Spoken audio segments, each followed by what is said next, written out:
Hi guys, welcome back to my YouTube channel. അപ്പോൾ ഇന്നൊരു Sunday ആണ് ആൻഡ് കുളിച്ചിപ്പോൾ എത്തിയുള്ളൂ. ആൻഡ് ബിഫോർ ദാറ്റ് ഞാൻ ഈ അടിപൊളി സാധനം ചെയ്തായിരുന്നു കേട്ടോ. This is the first time we are doing this. ഇത് ചൂരമീനാണ്, ചൂര റോസ്റ്റ് ആണ്. നമ്മൾ പൊതുവെ ചിക്കൻ റോസ്റ്റ്, ബീഫ് റോസ്റ്റ് ഇതൊക്കെയല്ലേ കഴിച്ചിട്ടുള്ളൂ. This is choora roast, okay. And നല്ല കൊടംപുളിയൊക്കെ ഇട്ട് അടിപൊളിയായിട്ടുള്ള റോസ്റ്റാണ്. ഒരു സെമി ഗ്രേവി ടൈപ്പേ വരുള്ളൂ, അധികം ഗ്രേവി വരില്ല. നമ്മൾ വറ്റിച്ചെടുക്കുകയാണ് ചെയ്യുക. ഇത് ചപ്പാത്തി, ദോശയുടെ കൂടെ ഇഷ്ടമുള്ള ആൾക്കാർ അത് കഴിക്കും. ഇനി റൈസ് ആണെങ്കിലും അടിപൊളിയാണ്, ബട്ട് ചപ്പാത്തി ആയിരിക്കും ഇതിന് ബെസ്റ്റ് കോമ്പിനേഷൻ. അപ്പോൾ ഇതെങ്ങനെയാണ് ഉണ്ടാക്കുന്നതെന്ന് നമുക്ക് കാണാം. ബിക്കോസ് നമ്മൾ നോർമലി ചൂരയിൽ കറി മാത്രമല്ലേ വെക്കുന്നത്, കറി കോട്ടയത്ത് കറി, കോഴിക്കോട് കറി. പക്ഷേ ചൂര റോസ്റ്റ് ഇതൊരു special. Get into the video and look at what this is. ഞാൻ 2 സവാള എടുത്തിട്ടുണ്ട്, പിന്നെ ginger and garlic finely chopped ആണ്, ഗ്രീൻ ചില്ലീസ് ഒരു 5 to 6 ആൻഡ് കറി ലീവ്സ്. സവാളയല്ല, പക്ഷെ ഷാലറ്റ്സ് ആണെങ്കിൽ ഈവൻ മോർ ടേസ്റ്റി. അത് കഴിഞ്ഞിട്ട് കൊടംപുളി വെള്ളത്തിൽ നമ്മൾ ഇട്ട് വെക്കണം കേട്ടോ, ഒരു അരമണിക്കൂർ മുന്നെങ്കിലും ഇട്ട് വെക്കണം.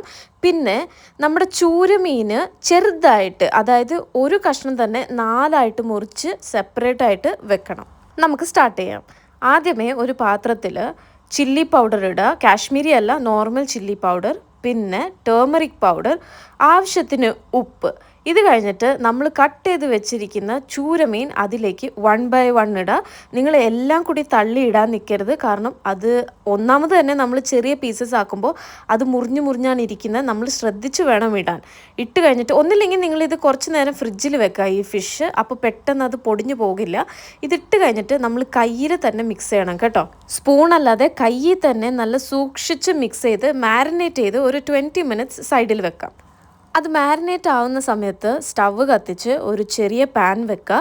പാൻ ഒന്ന് മീഡിയം ചൂടായി വരുമ്പോഴത്തേക്കും കുക്കിംഗ് ഓയിൽ ഒഴിക്കുക. കുക്കിംഗ് ഓയിൽ അല്ലെങ്കിൽ നിങ്ങൾ മീൻ വറുക്കാൻ യൂസ് ചെയ്യുന്ന ഓയിൽ ആവശ്യത്തിന് എടുക്കുക. എണ്ണയൊന്ന് നല്ലോണം ചൂടായി വരുമ്പോൾ ഇച്ചിരി മീഡിയം ഫ്ലെയിമിലേക്ക് മാറ്റി നമ്മൾ മാരിനേറ്റ് ചെയ്ത് വെച്ച ഓരോരോ ചെറിയ കഷ്ണങ്ങളും സെപ്പറേറ്റ് ആയിട്ട് ഓയിലിലേക്ക് 1 by 1 വെക്കുക. നിങ്ങൾ ശ്രദ്ധിച്ച് വേണം ഓരോന്നും ഇടാനായിട്ട്. നിങ്ങൾ ഇതേപോലെ എല്ലാം ഒരുമിച്ച് ഇട്ടില്ലെങ്കിലും കുഴപ്പമില്ല, അറ്റ്ലീസ്റ്റ് ഒരു 10-15 പീസസ് ഒരു പാനിലിടാം. ഞങ്ങളുടെ ഒരു അത്യാവശ്യം വലിയ പാനാണ് കേട്ടോ, അതുകൊണ്ട് ഞങ്ങൾ മാരിനേറ്റ് ചെയ്ത് വെച്ച എല്ലാ ചൂര കഷ്ണങ്ങളും ഒരുമിച്ച് അതിലോട്ട് ഇട്ടു. മീഡിയം ഫ്ലെയിമിൽ വെച്ച് കഴിയുമ്പോൾ തന്നെ ഒരു 5 minutes കഴിയുമ്പോൾ നമ്മൾ അതിൻ്റെ സൈഡ് മാറ്റി കൊടുക്കുക. ആൻഡ് ഈ പ്രോസസ്സ് ഒരു 2 to 3 times കണ്ടിന്യൂസ് ആയിട്ട് ചെയ്യാം. അടുത്ത സ്റ്റെപ്പ്, സ്റ്റവ് കത്തിച്ച് മൺചട്ടി ആണെങ്കിൽ അത് വെക്കുക. നമ്മുടെ കയ്യിൽ മൺചട്ടി ഇല്ല, അതുകൊണ്ട് ഇങ്ങനത്തെ ഒരു പാത്രത്തിൽ ആവശ്യത്തിന് ഓയിൽ എടുക്കുകയാണ്. ഇതാണ് നമ്മുടെ കുക്കിങ്ങിൻ്റെ മെയിൻ സ്റ്റെപ്പ്. ഓയിലൊന്ന് മീഡിയം ഫ്ലെയിമിൽ ചൂടായി വരുമ്പോൾ മസ്റ്റേർഡ്, അതായത് കടുകും പിന്നെ ഉലുവ, ഇത് രണ്ടും കൂടി ഇട്ട് ഒരു 2 seconds കഴിയുമ്പോഴത്തേക്കും അതൊന്ന് ബ്രൗൺ ആയി കിട്ടും. നമ്മൾ നമ്മുടെ ചോപ്പ് ചെയ്ത് വെച്ച ഓണിയൻ അതിലേക്ക് ചേർക്കുകയാണ്. ഞാൻ 2 വലിയ ഓണിയനാണ് എടുത്തിരിക്കുന്നത്. ഓണിയന് പകരം നിങ്ങൾക്ക് ചെറിയ ഉള്ളി ആണെങ്കിൽ അതിലേറെയും ടേസ്റ്റ് ആയിരിക്കും. ഞങ്ങൾ ഇന്ന് കടയിൽ സാധനങ്ങൾ വാങ്ങാൻ പോയപ്പോൾ ചെറിയ ഉള്ളി തപ്പിയായിരുന്നു കേട്ടോ, പക്ഷെ ഞങ്ങൾക്ക് കിട്ടിയില്ല. ഞാൻ ഈ ഇടയ്ക്കിടയ്ക്ക് സോർട്ട് ചെയ്യുന്നത് കാരണം ഞാൻ കൂടുതൽ ഓയിൽ ഒഴിക്കാണ്ടിരിക്കാൻ വേണ്ടിയാണ്. നിങ്ങൾ കൂടുതൽ ഓയിൽ ഒഴിക്കുന്നുണ്ടെങ്കിൽ ഇതേപോലെ ഇടയ്ക്കിടയ്ക്ക് സോർട്ട് ചെയ്യേണ്ടി വരില്ല, അത് അവിടെ തന്നെ കിടന്ന് നല്ല ബ്രൗൺ ആയി കിട്ടിക്കോളും. ഒരു സൈഡിൽ ഉള്ളി സോട്ടാവുമ്പോൾ ഇവിടെ വറുത്ത് വെച്ചിരിക്കുന്ന നമ്മുടെ ചൂരയുടെ പീസുകൾ എടുത്ത് സെപ്പറേറ്റ് ആക്കി മാറ്റാം. കുറേ ഓയിൽ കളയണ്ട, അത്യാവശ്യം ഓയിൽ അതിൽ പിടിക്കുന്നുണ്ടെങ്കിൽ പിടിച്ചിരുന്നോട്ടെ, നോ പ്രോബ്ലം അറ്റ് ഓൾ. പക്ഷേ 1 by 1 എടുത്ത് നിങ്ങൾ പ്രസ് ചെയ്തിച്ചിട്ട് നോക്കണം കേട്ടോ, അത് കറക്റ്റായിട്ട് ഫ്രൈ ആയിട്ടുണ്ടോ എന്നുള്ളത്. ആൻഡ് ഫ്രൈ ആയിട്ടുണ്ടെങ്കിൽ ഇതേപോലെ ഒരു പാത്രത്തിലേക്ക് മാറ്റി വയ്ക്കുക. അതിനുശേഷം ഇവിടെ സോട്ട് ആയിക്കൊണ്ടിരുന്ന ഉള്ളിയിലേക്ക് നമ്മൾ നെക്സ്റ്റ് ഇടാൻ പോകുന്നത് കുറച്ച് കറിവേപ്പിലയാണ്. അത് എൻ്റെ കയ്യിൽ കുറേ ഉണ്ട്, പക്ഷെ ഞാൻ ഇച്ചിരി യൂസ് ചെയ്യുന്നുള്ളൂ. അതിൻ്റെ കൂടെ തന്നെ ginger and garlic finely chopped ആണ്. ഇതിൻ്റെ പേസ്റ്റ് ഇടരുത്, ginger and garlic finely chopped. അതിൻ്റെ കൂടെ ഗ്രീൻ ചില്ലീസ് ഒരു 5 to 6, നടുവേ കീറിയിരിക്കുന്ന ഗ്രീൻ ചില്ലി 5 to 6, ഇതൊക്കെ ഇട്ട് ഒരുമിച്ച് നമ്മൾ സോട്ട് ചെയ്യുക. ഞാൻ പിന്നെയും പറയാണ്, നിങ്ങൾ ഓയിൽ കൂടുതലാണ് ഒഴിക്കുന്നതെങ്കിൽ ഇതേപോലെ ഞാൻ ഇളക്കിക്കൊണ്ട് നിൽക്കുന്ന പോലെ സ്പൂൺ എടുത്ത് ഇളക്കേണ്ട ആവശ്യമേ വരില്ല. അത് തന്നെത്താനെ ഓയിലിൽ കിടന്ന് നാച്ചുറലി അത് ഗോൾഡൻ ബ്രൗൺ ആവും കേട്ടോ. നമ്മൾ അധികം ഗോൾഡൻ ബ്രൗൺ ആകണ്ട, ഇത്രത്തോളം ആകുമ്പോൾ തന്നെ ആവശ്യത്തിന് ഉപ്പും പിന്നെ മഞ്ഞൾപ്പൊടിയും കൂടെ തന്നെ മുളക് പൊടിയും ചേർക്കാം. പ്രത്യേകം ശ്രദ്ധിക്കണം, ഈ മസാലകളൊക്കെ ഇടുമ്പോൾ നമ്മൾ മാക്സിമം സിമ്മിൽ വെച്ചിട്ട് വേണം ഇടാൻ. ആൻഡ് ഒരു 2 മിനിറ്റ്സോളം ഇങ്ങനെ നല്ലോണം വഴറ്റി കൊടുക്കുക.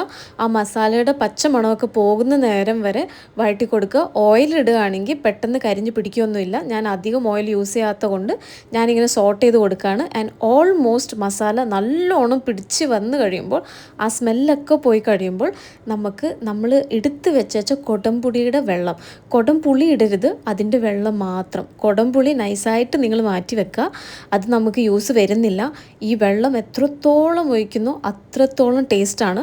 സോ ഞാൻ ഓൾമോസ്റ്റ് 1 ബൗൾ എടുത്തായിരുന്നു. ആൻഡ് അത് നല്ല തിള വരും കേട്ടോ, നല്ല തിള വരും. Trust the process. നിങ്ങൾ വിചാരിക്കും അയ്യോ ഈ പുളിവെള്ളത്തിലാണോ മീൻ കൊണ്ടിടുന്നതെന്ന്. അല്ല, ബട്ട് ഇത് നമുക്ക് കുറുക്കായി കിട്ടും. എൻ്റെ വീട്ടിലെ സ്റ്റവ് വലിയ ബേണറാണ്. സോ ഓൾമോസ്റ്റ് 1 മിനിറ്റിൽ തന്നെ എനിക്ക് നല്ലോണം തിളച്ച് കിട്ടി. നിങ്ങളുടെ വീട്ടിലെ സ്റ്റവ് നമ്മുടെ നോർമൽ സ്റ്റവാണ്, ദുബായിലുള്ള സ്റ്റവ് പോലെയല്ല. സോ ഓൾമോസ്റ്റ് ഒരു 5 മിനിറ്റ്സ് എടുക്കും. അത് വെള്ളം ഒഴിക്കുന്നതിന് അനുസരിച്ചിരിക്കും അതിൻ്റെ തിള വരുന്നത്. ഓക്കെ, തിള വന്നതിന് ശേഷം നമ്മൾ മെല്ലെ മെല്ലെ നമ്മൾ വറുത്ത് വെച്ചിരുന്ന ചൂരയുടെ പീസുകളാണ് ഇടുന്നത്.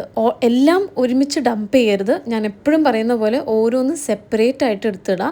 ആൻഡ് ക്വാണ്ടിറ്റി നമ്മൾ ഇത്രയും ഉണ്ടാക്കുന്നതാണ് ഏറ്റവും ഉത്തമം. ഫസ്റ്റ് ടൈം ഉണ്ടാക്കുമ്പോൾ നിങ്ങൾ ട്രൈ ചെയ്യാൻ ഇത്രയും മാത്രം ഉണ്ടാക്കുക. ഇപ്പോൾ ഞാൻ ഇന്ന് ഈ ഉണ്ടാക്കുന്ന ചൂര റോസ്റ്റ് എനിക്കും ലിജോനും 2 ടൈംസ് കഴിക്കാൻ പറ്റും. അതായത് ഓൾമോസ്റ്റ് ഒരു 4 സെർവ് വരും. ഇത് കറി പോലെയല്ല, നമുക്ക് സൈഡിൽ വെച്ച് കൂട്ടിയാൽ മതി. അത്രത്തോളം ടേസ്റ്റാണ്. ഒരു അച്ചാറിന് പകരമായിട്ട് നമുക്ക് കൂട്ടാം. ആൻഡ് ഇതിപ്പോൾ നല്ല തിളയ്ക്കുന്നതിലോട്ടാണ് നമ്മൾ മീനിട്ട് അല്ലേ. അപ്പോൾ നമ്മളിത് ഓൾമോസ്റ്റ് ഒന്ന് മൂടി വെച്ച് ഒരു 3 to 4 മിനിറ്റ്സ് കുക്ക് ചെയ്തെടുക്കാം കേട്ടോ. നിങ്ങൾ മൺചട്ടിയാണ് യൂസ് ചെയ്യുന്നതെങ്കിൽ ഈ ടൈമിങ്സിൽ വ്യത്യാസം വരും. ആൻഡ് ഓൾസോ മൺചട്ടി ആണെങ്കിൽ നിങ്ങൾ ഫ്ലെയിം ശ്രദ്ധിച്ച് വേണം യൂസ് ചെയ്യാനായിട്ട്.